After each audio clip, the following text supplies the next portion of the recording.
आज हम लोग पढ़ेंगे प्रश्नावली 6.3 class 10th NCERT Hindi medium. तो देखते हैं प्रश्नावली 6.3 का पहला क्वेश्चन। पहले में कुछ पार्ट हैं बच्चों, तो इसको हम लोग किस प्रकार से करते हैं।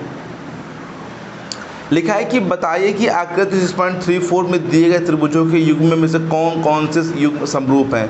उस समरूपता कसौटी को लिखो जिसका उपयोग आपने उत्तर देने में किया है, साथ ही समरूप त्रिभुजों को सांकेतिक रूप में व्यक्त कीजिए। तो देखते हैं बच्चों पहला क्वेश्चन कैसे करते हैं इसको।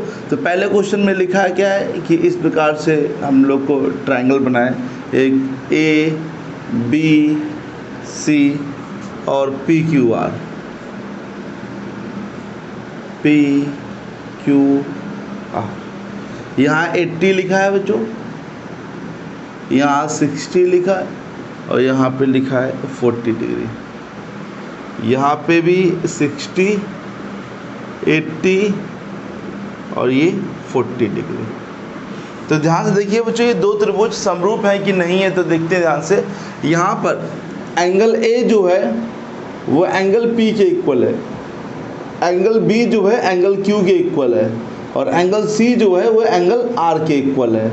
तो इसका मतलब ये हुआ कि ABC जो है वो समरूप है किसके, PQR। किस कसौटी में बच्चों, एंगल एंगल और एंगल, एंगल एंगल एंगल की कसौटी पर ये क्या है बच्चों, समरूप है। ठीक है। और इसका अगर नियम लिखेंगे तो कैसे नियम लिखेंगे बच्चों, देखिए AB, दो वर्ड इसके लिए, तो AB अपॉन में PQ और फिर BC इसी प्रकार से दो आएंगे तो अपॉन में QR इक्वल टू में AC अपॉन में P। ठीक है बच्चों।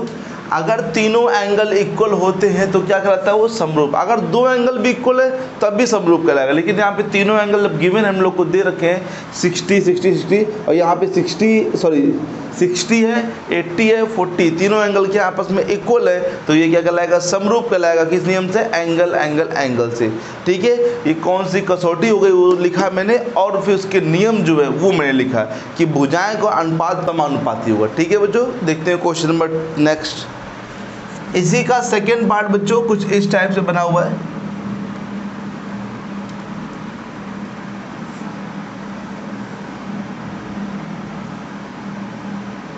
यहाँ A B C P Q R 2 3 2.5 6 5 4।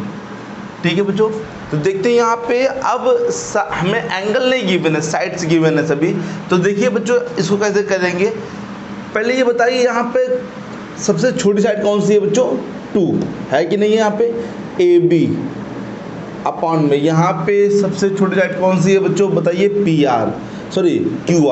AB upon में QR, ये कितना है 2, यहाँ पे कितना है 4, तो मतलब कि 1/2। फिर 2 से बड़ा कौन है बच्चों, BC, तो BC। और 4 से बड़ा कौन है बच्चों, 5, तो PR। तो 2.5 अपॉन में 5, पॉइंट हटेगा बच्चों, 0 बढ़ेगा तो 5 से काट दिया और फिर 5 से काट दिया तो बच्चों 1/2 सेम आ रहा बच्चों। लास्ट में क्या बचा बच्चों बताइए, यहाँ पे AC, यहाँ पे क्या बचा AC, यहाँ पे क्या बचा बोलो, PQ, तो AC अपॉन में PQ। तो AC कितना है 3 अपॉन में 6, मतलब कि 1/2। तो तीनों साइडों के जो रेशियो है सेम आ रहे हैं बच्चों, तो ये क्या कहलाएगा, सिमिलर कहलाएगा, मतलब समरूप कहलाएगा। तो समरूप लिखेंगे तो ABC समरूप। अब थोड़ा ध्यान दीजिए यहाँ पे, ये नहीं कि यहाँ पे आप PQR लिख देंगे। अगर आप PQR लिख देंगे तो यहाँ पे गलत हो जाएगा। तो इसको लिखना कैसे वो देखिए यहाँ पे। जैसे मैं बात करूँ A एंगल किसके इक्वल है, तो A आप ढूंढिए कहाँ लिखा है, ये लिखा है। तो A के सामने जब आप इसको A को बंद कर देंगे थोड़ी देर के लिए, तो देखिए क्या दिख रहा है आपको, BC दिख रहा है। A को बंद कर दिया तो कौन साइड दिख रही है, BC।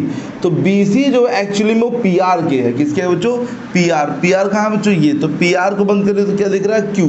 तो आप यहाँ पे क्या लिखेंगे, Q। अब B के सामने क्या पड़ रहा है बच्चों, 3, तो 3 किसके लिए बच्चों, 6 के लिए। तो 6 सामने क्या पड़ रहा है बच्चों, R, तो यहाँ पे R।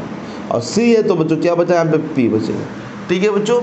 एक ये तरीका है, एक तरीका ये है कि आप देखिए रेशियो अगर तीनों दे रखे हैं तो आप देखिए ए कहाँ लिखा है, ए यहाँ लिखा है बच्चों, एक ए यहाँ लिखा है, ए यहाँ लिखा है और ए यहाँ भी लिखा है। तो अब नीचे देखिए, नीचे में क्या मैच कर रहा है, तो नीचे मैंने देखा यहाँ क्यू आर लिखा है, यहाँ पी क्यू लिखा, तो मतलब क्यू मैच कर रहा है, तो क्यू।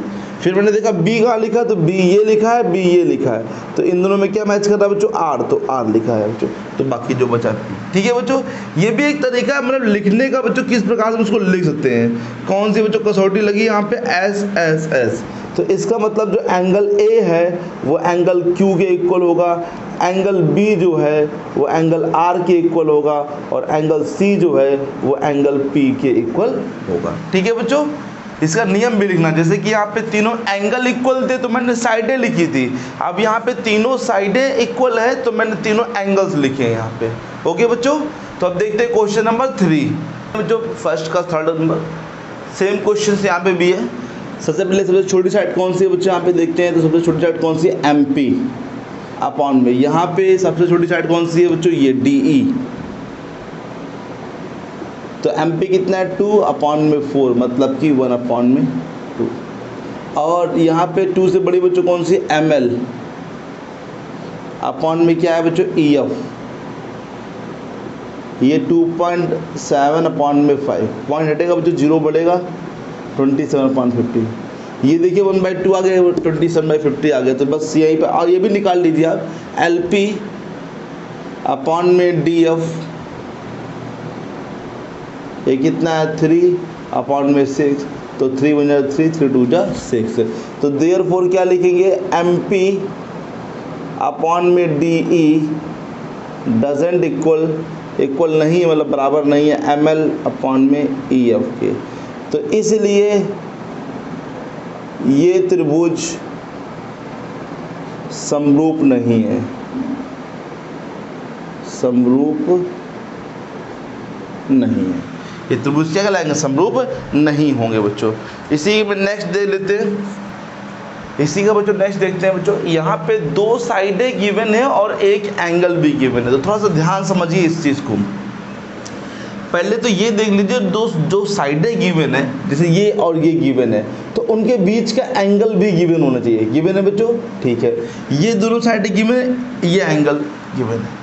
अगर बाई चांस ये दोनों साइडें दे रखी है हम लोग को और ये एंगल नहीं दे रखा है, ये दे रखा है या फिर ये दे रखा है, तो हम लोग लिख देंगे यहाँ पे, चूंकि एंगल एम हम लोग ज्ञात नहीं है, तो ये त्रिभुज समरूप नहीं होगा बच्चों। अब आपको जब उसके बीच का एंगल बच्चों मालूम हो, तो आप पहले चेक करिए, सबसे छोटी साइड कौन सी, यहाँ पे एम एन, तो एम एन अपॉन में क्या होगा, पी क्यू, ठीक है बच्चों, एम एन अपॉन में पी क्यू, एम एन कितना है 2.5 अपॉन में 5, 1/2। फिर यहाँ पे चेक किया तो एम एल अपॉन में क्यू आर, एम एल कितना है 5/10, मतलब कि 1/2, और एंगल एम जो है वो एंगल क्यू के क्या है बच्चों, सेम। तो इसका मतलब यही तो वो जो कि जो समरूप हो जाएगा, एम एन एल समरूप हो जाएगा बच्चों। एम किसके बच्चों है, क्यू के बच्चों, तो मालूम चल रहा है कि एम किसके इक्वल है, क्यू के। अब बात करते हैं एन की, तो एन को कैसे मालूम चलेगा, तो एन देखिए कहाँ पर है, एन ये है, एन के सामने क्या पड़ रहा है बच्चों, 5, और 5 जो है वो 10 के, तो 5 जो है 10 के, तो सामने बच्चों क्या पड़ रहा है, पी, तो यहाँ पे क्या हो जाएगा, पी, तो एल बचा, यहाँ पे क्या बचा, आर बचा। किस नियम से बच्चों समरूप हुआ, एस ए एस से। तो समझिए फिर से इस चीज़ को, जैसे मैंने लिखा है, एम तो ठीक ठाक है कि एम जो है क्यू के इक्वल है बच्चों, बट एन और एल फंस रहा है। देखिए आप एन को देखेंगे तो एन ये लिखा है, एल ये लिखा है, तो आप एन को यहाँ पे और एल को, तो एम तो मैच कर रहा है दोनों में ना, तो एम मैच कर रहा है, तो मतलब क्यू मैच कर रहा है, तो वो क्यू इसके लिए होगा, तो एन के लिए क्या होगा, पी होगा बच्चों, और जो एम के होगा, ये जो एम मैच एल के लिए बच्चों क्या हो जाएगा, आर हो जाएगा बच्चों। ठीक है बच्चों, देखिए ध्यान से फिर से एक बात, M N upon P Q है, एम एन अपॉन में क्यू आर है, यहाँ पे एम और एम मैच कर रहा ना, तो भाई क्यू मैच कर रहा, तो क्यू किसके लिए हो गया, एम के लिए होगा, तो एन के लिए क्या होगा, पी होगा, एन के लिए पी होगा, और एल के लिए क्या होगा, आर, तो एल के लिए आर लिख दिया। ठीक है, एक तरीका ये भी है मतलब लिखने का बच्चों, तो हम लोग क्या लिखेंगे कि एंगल एन जो होगा, वो एंगल P के इक्वल होगा और एंगल L जो होगा वो एंगल R के इक्वल होगा। ठीक है बच्चों, दो साइडों का रेशियो इक्वल दे रखा था।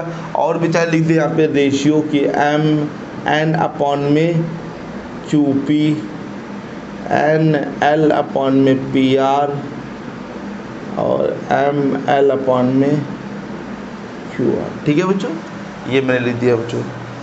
तो इसी प्रकार से आप 5th और 6th लगाने का प्रयास करिए। इसी का हम बताते हैं क्वेश्चन नंबर 2 आपको। क्वेश्चन नंबर 2 में लिखा है बच्चों कि आकृति में ODC, एक आकृति हम लोग को दे रखी है बच्चों, आकृति बना लेते हैं पहले हम लोग।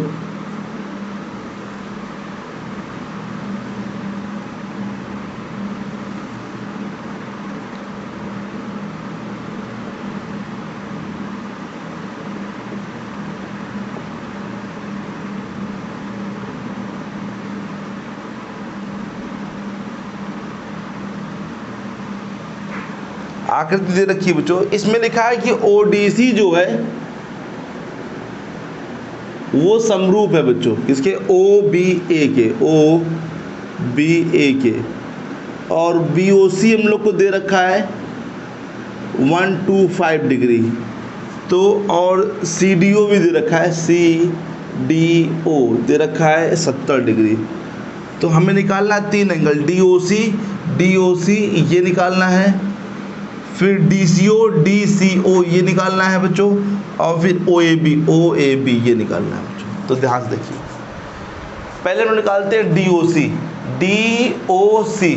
तो ध्यान दीजिए, एक ये लाइन है, BD एक लाइन है, BD एक रेखा है,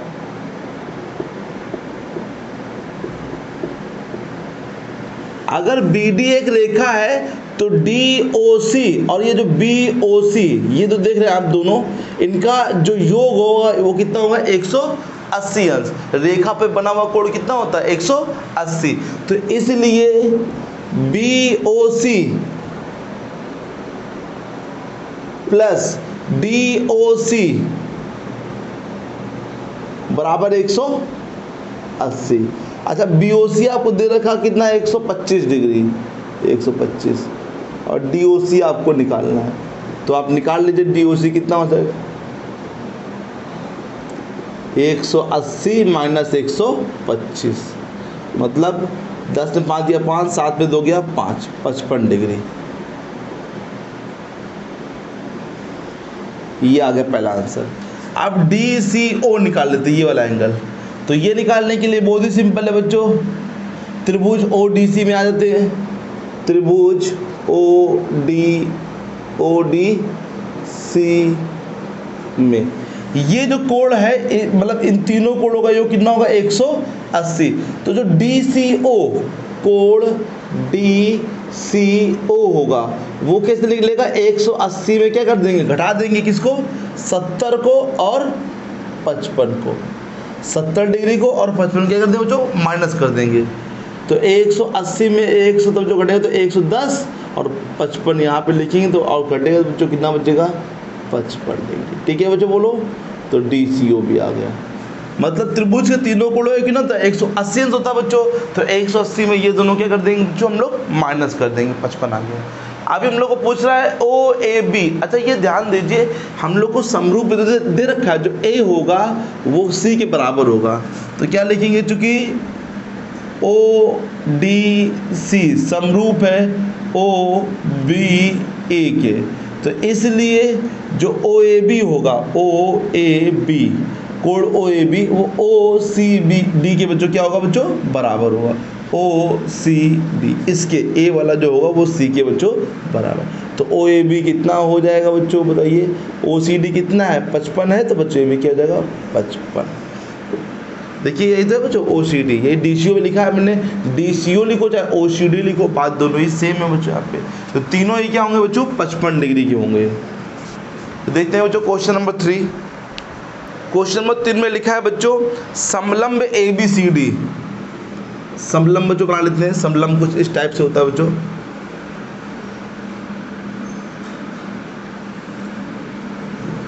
समलंब ABCD में AB समांतर DC, AB क्या है, DC के समांतर है।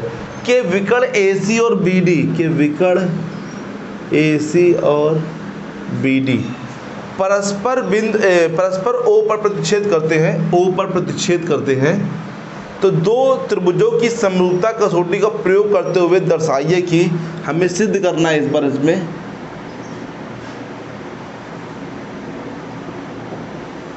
क्या सिद्ध करना है बच्चों, OA अपॉन में OC इक्वल टू में बच्चों OB अपॉन में OD, ये सिद्ध करना है।